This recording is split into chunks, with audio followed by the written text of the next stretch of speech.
Lara Fabian, Jeune homme. merci de m'accueillir d'abord chez toi. Merci à toi. Quelle générosité. Et en plus, tu me prépares à manger. Oui. Alors, je te pose la question que ma mère haïssait bien qu'on crie du sous-sol. Maman, qu'est-ce qu'on mange pour souper? Mais j'ai pas le choix de te demander. OK. Qu'est-ce qu'on mange, Lara, aujourd'hui? Alors, aujourd'hui, j'ai voulu mettre à l'honneur mes grands-mamans et ma maman. Ça s'appelle des pâtes de bébé. Donc, c'est quoi? C'est des pâtes que Ouais. tu vas faire bouillir 3 minutes, dans lesquelles tu vas jeter du fromage pecorino, un œuf battu, puis du beurre. Je sais, sans mesurer. Ah, surtout, c'est surtout le beurre. Mesure pas le beurre. L'histoire qui est reléguée à ces pâtes-là, c'est l'histoire qui est liée à ma naissance. Oh. Moi, ma maman a failli mourir d'une crise d'éclampsie. Je suis née à 7 mois. Et quand ma mère est revenue, elle a été dans le coma, ça a été très, très compliqué. On a vraiment failli passer toutes les deux. Et l'histoire de ces pâtes-là, c'est que c'était la chose la plus simple, la plus rapide à faire et qu'un bébé, après quelques mois, mange facilement. Tu manges pas ça les premières semaines, là, c'est évident.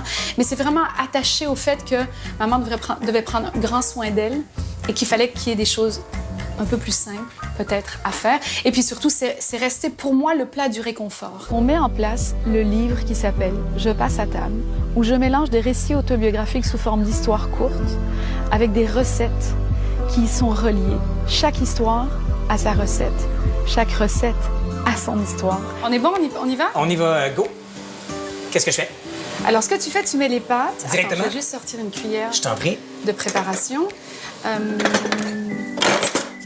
C'est celle-là que j'aurais prise. Tu vois? Ouais. On est fait pour s'entendre. Puis là, j'y vais, regarde, j'y vais un peu Et là, désinvolte. Regarde, j'y vais. Alors, Lara, Parfait! tu vois, Là, ça bouille. dans ton livre Je passe à table, tu y racontes des moments significatifs de ta vie tout Oui. en y associant des recettes. Oui. Alors, qu'est-ce que tu nous racontes sur Lara Fabian, au final? Alors, il y a plein de choses. Il y a plein de moments qui ont ponctué ma vie. L'histoire de ma naissance reliée aux pâtes, l'histoire du mariage de mes parents, leur rencontre, mon histoire à New York, une histoire d'amour un peu douloureuse. J'aurais pu faire 12 volumes. Excuse-moi, elle est drôle. Tu sais pas comment ça me fait rire.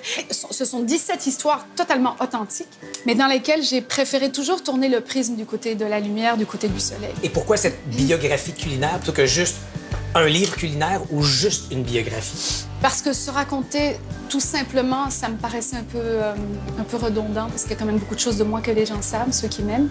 Et puis ne pas partager ma passion de la cuisine, ça m'aurait pas paru assez authentique. Parce que la cuisine est tellement importante dans ma vie, la bouffe c'est tellement important, ça a tellement marqué ma vie que ça devait s'entremêler. Ah, j'aurais pu faire cette étape, ça, j'aurais été bon.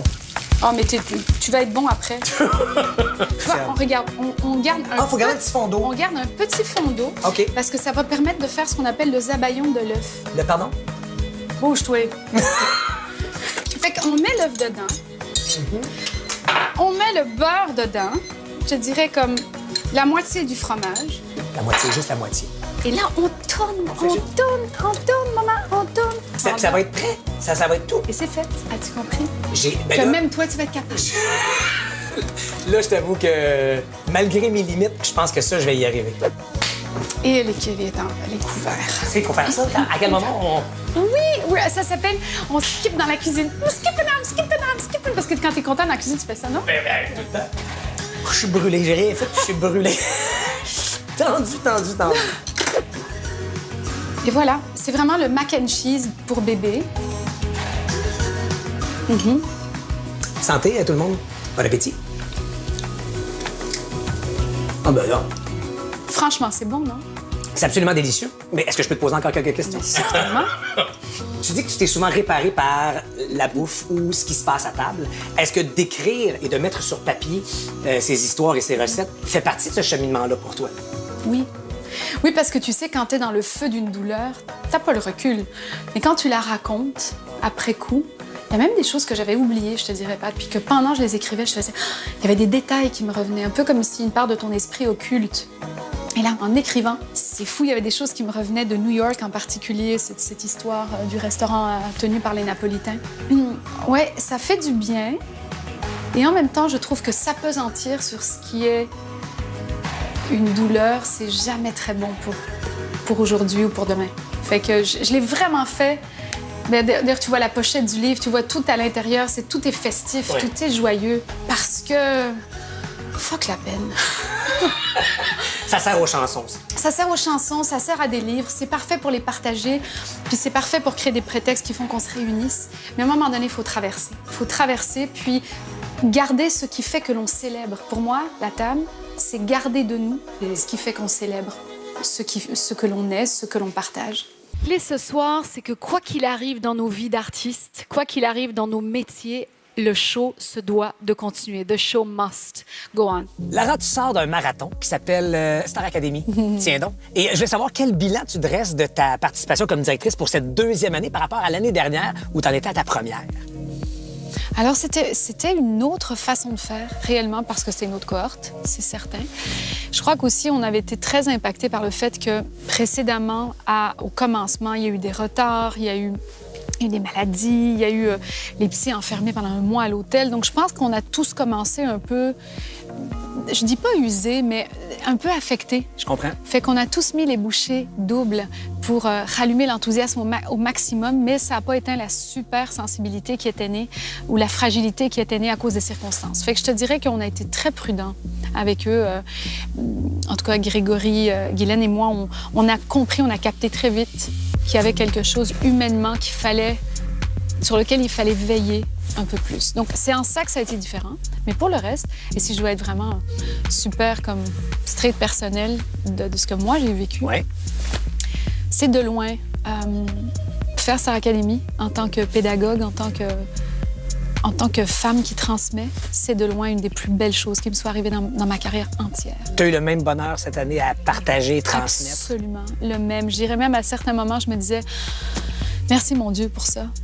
Merci. J'étais vraiment en grande gratitude par rapport aux cadeaux qui m'étaient offerts, qui m'étaient présentés par la vie. D'avoir des jeunes pareils, d'avoir des jeunes engagés, des jeunes uniques. Tu sais, je pense à Olivier, Camélia, Julien, Audrey-Louise, Christelle, bien sûr, qui a gagné. Je veux dire, Éloi.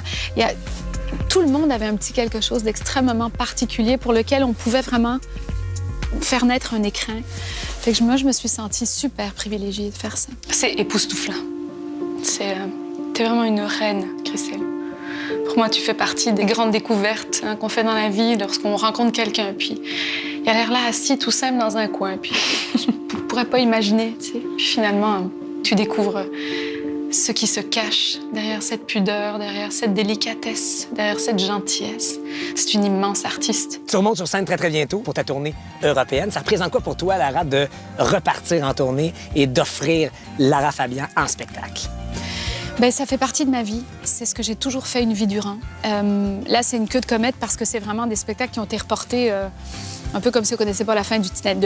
Là, ça m'en est, tu dis, OK, ça n'en finit plus d'être reporté, mais même si ça a été très difficile pour les gens et pour les artistes de vivre ces ruptures permanentes, si tu veux, je me dis que c'est maintenant. Donc, je le vois comme une nouvelle page, comme la fin d'une histoire, mais le début d'une autre. Lou, ta grande fille qui a maintenant 14 ans, est comme toi dans une période de changement, c'est-à-dire on appelle ça l'adolescence, oui. Pendant que toi, tu passes de Starac vers la tournée. Comment évolue votre relation au fil des changements et des années? Je suis vraiment toujours surprise, puis admirative devant mon enfant. Puis je pense que toutes les mères vont dire « Ah, ben oui, c'est bien normal. » Parce que, tu sais, on aime tous nos enfants. Je trouve que Lou est un petit animal assez intéressant. On se ressemble beaucoup. Et en même temps, c'est une plus vieille âme, c'est une sage Lou sur plein de choses. Beaucoup de recul. Oui, elle est adolescente, oui, mais je la trouve tellement mieux que moi. Je trouve qu'elle est tellement plus belle, plus forte, plus grande, plus drôle. Je sais pas, je vois cet enfant-là comme une inspiration, vraiment. Là, je peux dire, je suis vraiment fière d'être la maman de cette petite fille-là. Là, j'aimerais faire le skippy dance. Et là, Lara, pour vrai, il faut que je te trouve une faille. Mais toi, j'en ai tellement. Alors, j'imagine que tu as des plats Tupperware quelque part ici. Ben oui. As-tu une armoire à plats Tupperware? Là, je ne veux pas que les... Non! C'est ça qu'il fallait pas! Pourquoi? Il fallait pas que les couvercles soient agencés au plat et que ça fasse pas bling, bling, bling quand on ouvre. Honnêtement, malheureusement, ça, ce matin, c'est ma fille et moi, on a fait la boîte à lunch un peu trop vite, puis on a fait tomber les petits. Bon, ce sera pas ça ta faille. C'était pas parfait. C'était pas parfait, Lara. C'était loin d'être parfait. Je vais te coincer Vas-y. avec le tiroir ou l'armoire à épices. Parce que si c'est pas classé par ordre de couleur alphabétique ou de date de péremption, OK. je serai déçu. Où est-il? Où est... Ah non, c'est une horreur, l'armoire à épices. Ah, yes! Mais c'est une horreur. Mais les mots, la force des mots, Lara. L'armoire à épices, c'est tout croche, là. Mais c'est une horreur. Mais Lara, c'est... Mais c'est parce que moi, je sais. Je sais que là, il y a le basilic, là, il y a l'ail, là, il y a le paprika, là, il y a le curcuma, OK, là, il y a le poivre. paprika. Ici. OK. Basilic. Ici. C'est rapide. T'as dit le curcuma? Ici. As-tu assaisonnement à hamburger? Non, ça, j'ai pas ça, moi. Je mets du basilic, de l'origan, du persil, du cilantro, de l'amande, je le fais moi-même. Il me semblait aussi. Parfois, on va fermer ça.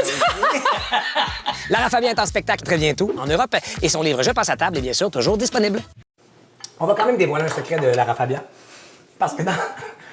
Non, non! Si tu dévoiles ce secret-là, tu dois raconter toute l'histoire. Ce sera un magnifique inédit pour vous sur le web. Alors, Lara, pourquoi tu veux pas que j'ouvre cette porte? Non, tu peux! Je peux! Tu peux, mais tu dois raconter l'histoire. Parce que tu t'es Donc- donné tout le trouble Donc, tout à l'heure, de me préparer cela. et vois qu'il y a du crabe dinner ici. Ouais. Je vous explique. Nous avions les neveux qui venaient d'Italie, et vous savez qu'un Italien manger du crabe dinner, c'est comme demander à un Japonais de manger un sushi fait par un Chinois. À peu près.